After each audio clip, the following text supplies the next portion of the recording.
Hello everyone, I hope you're having a great day. In today's video, I'm going to be showing you how to do a very easy sew in a day baby quilt. So to begin with, I'm using some fabric that a friend of mine gave to me. She actually had made a bunch of these blocks and I'm one short from the ones that I need. So with some of the scrap fabric that she gave me, I'm reconstructing the last one. So what you'll need is 6 inches wide by about 9.5 inches deep, another one that is 1.5 inches wide, 2 inches, 1.5 and 2 inches. And all you do is join them together with a 1/4 inch seam, and then you press the seams towards the center.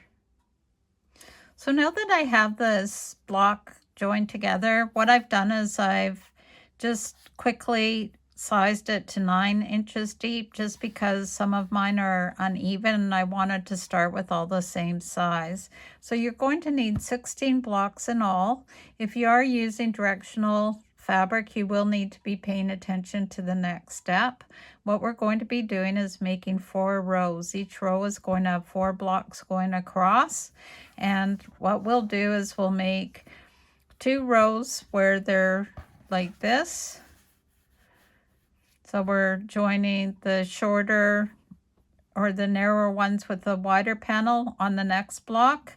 And then we'll be making 2 rows where it goes the other direction. And this is where you need to pay attention to directional fabric. So the second row, we're going to have the longer and the shorter joined together. So these will be offset columns when they're all pieced together.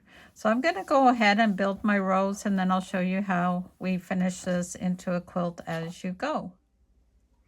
So I'm just showing you for placement what I mean. So this would be row 1, row 2, row 3, and row 4. This will be slightly horizontal, so not quite a square format when it's done, but you could add a border around it once we get there. So what you want to do is do it just in sections of rows, and then I'll show you the quilt as you go to finish it off. So now that we have all our rows pieced together and neatly pressed, we're going to do a quilt as you go scenario for finishing this up. And the bonus with this is I'm using up some scraps of some flannelette for the backing. I have some excess batting that I'm using up as well. And what you want to do is you want to make sure whatever strips you're using are going to be wide enough by a few inches and longer as well. So for the first row, we're doing this slightly different than the next rows, but once you follow along, it'll all make sense. So what you want to do is have your backing with the wrong side facing up towards you. Then you're going to place your batting down and make sure any loose threads are out of the way on the batting and smooth that down. And you want to make sure that you have some extra on all edges, and then you're going to lay your row down. Now you can do this several ways for basting. You could use a spray base.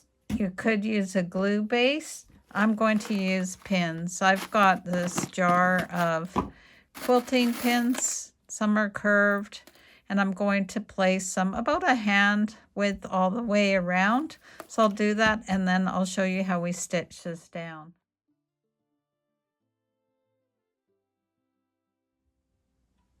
A couple tricks with doing quilt as you go is you want to get rid of all this extra fabric, because that's weight that's just going to trip you up as you're trying to manage the fabric going through your machine. So I'm going to trim. I'll leave about 1.5 inches of batting, and I'll trim this down. And then on the other end, I've got a lot of extra as well, so I'll trim that down. So once we've got that done, what we're going to be doing is I'm going to mark a line 1/2 inch from this trim line on the lower edge of row 1. So we're going to actually be stitching along here, and then I'll figure out how far distance I want to go out, and then I'll add another couple center lines, and this one I'll do another 1/2 inch as well. But what I want to do is I want to do this one first to secure the whole thing, and then we're going to be moving along. And the reason why is the fabric underneath is going to keep moving. We haven't stretched the backing, so this is going to make it easier for us to do a line. We're going to reevaluate the backing, move over, do another line, and then another. It seems like a lot of work, but it is going to go very quickly. I am using my walking foot on my sewing machine, and I am using about a 3.5 inch stitch length. So that is longer, so it'll make it easier as well. So I'll go ahead and do this, and then I'll join you back here. So with this first line sewn, I have gone ahead and readjusted it. It would be so much easier if you have the opportunity to glue this down with some spray basting. I'm in a place where I can't really do it indoors, and because of the time of the year, I don't have a place to do it in a ventilated area, so this is why I'm pin basting. And what I've had to do is I've actually added some extra pins on the back, and I had to smooth and stretch it as I went along because using fleece is very stretchy. So now what I'm going to do is I've decided I'm going to do a line approximately halfway through the panels. So that would be a 4.5 inch. And then I'll reposition over and I'll do it another 1/2 inch over on this side. And then I'll show you what we do next. So I've now added 3 rows of stitching, and I ended up doing it 1 inch from each edge because I just think that's spaced out a little bit better for me, but you don't want to do any closer than 1/2 inch because it'll make more sense in the next step. So now that we have the top or row 1 done, we need to trim this edge, and this is going to be the edge where we add the next row. And in case I forget to mention this, when you are doing the quilting, it's better to go all in the same direction. So don't go down and then go back the other way and then down. You want to do it all the same way, just so it keeps the fibers all moving in an even direction. I hope that makes sense to you. So I'm going to take out a ruler, a really sharp rotary cutter, and I'm just going to trim this edge so that it's even. And what we're removing are we are removing the batting and the backing, and that's going to give us a nice clean edge for joining the next row. I have this first section nicely trimmed, as you can see. So now what we're going to do is we're going to take another strip of backing, and you want to make sure it's wide enough for your second row. I'm using some leftovers, so I've got another piece of fabric that is different than the first one. It still coordinates with the quilt, and I think it's so cute. So what you want to do is you want to place it right side up, and you want to make sure that the right hand side has a clean edge. And what we're going to do is we're going to place the one we just finished on top of it, matching the edges very well like this. And if you want to, you can go ahead and place some pins in here. And then what we're also going to do is we're going to take the second row, which does not have any batting or anything attached to it, and we're going to now place it on top of the first row, right sides together, and you want to match up the top here. You will notice that you'll still have your batting and backing from the first row sticking out, and that's fine. So what essentially you're doing is you're creating 2 sandwiches. So you're going to have your right sides together of your first and second row, and then you have your backing as right sides together. And we're going to pin this really, really well, and then we're going to do this with a 1/4 inch seam. Again, I highly suggest that you use a walking foot and you pin really, really well. So once that's done, this will flip over like this, and the backing will flip out the other way, and then you'll have an area where we can add our batting. I've got this 1/4 inch seam done, and I actually found using my clips worked really well. I spaced them about 1 inch, 1.5 inches apart, and nothing shifted. So this is what it looks like, and what you want to do is flip it open like this, and you're going to have all your backing facing you. And then you're going to take this to the iron and give this a good press, and I'll join you back here.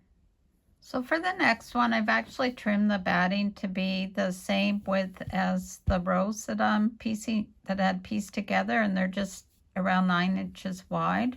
So now that we have the backs open and they've been pressed here, what you want to do is take the batting and you're going to place it against the seams you just made.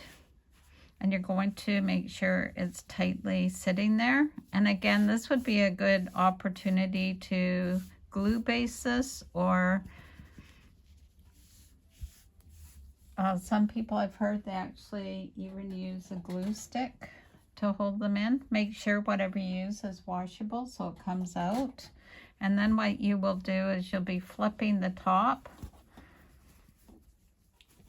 and it's going to be going from row 2 over like this. And you're going to want to make sure that this seam is pressed really well. And then what you'll do is you'll go ahead and you'll do your stitching, whatever you chose. I chose 1 inch or 1/2 inch. So you do that from the seam all the way down. And again, you'll work out your wrinkles and pin baste and do your other row stitching, and then the next. And then again, you'll trim this off, and then you'll just keep adding more and more rows until you have it the size that you want. And after that, guess what? It's almost ready for binding. So I'm going to go ahead and do this stage. I'll take a few pictures as I travel along, and then I'm going to add the remaining 2 rows, and then I'll join you back here.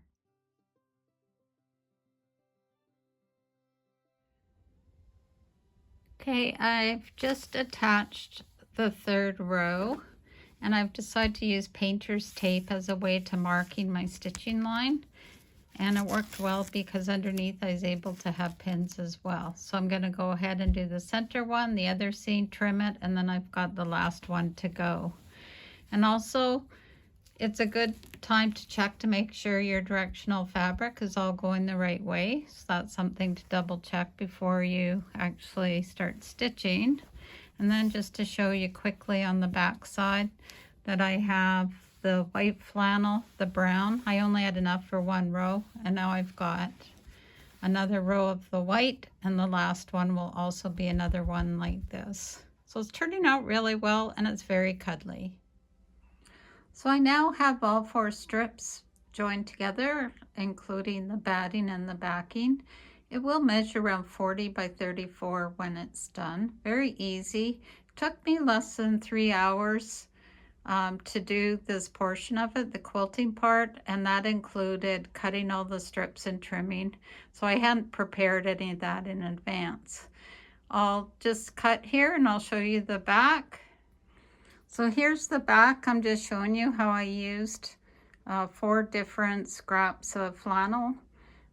Where they are donated, they do prefer flannel just because it's a lot softer for babies.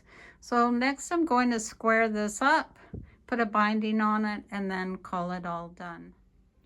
All done and ready to donate. So this was easily quilted and bound in an afternoon, and the piecing itself of the blocks go together very quickly. I will put all the fabric requirements in the video description. Please let me know what you think about this. Do you like doing Quilt As You Go? I kind of like it because it's all done. It's not another top sitting in a pile that needs my attention.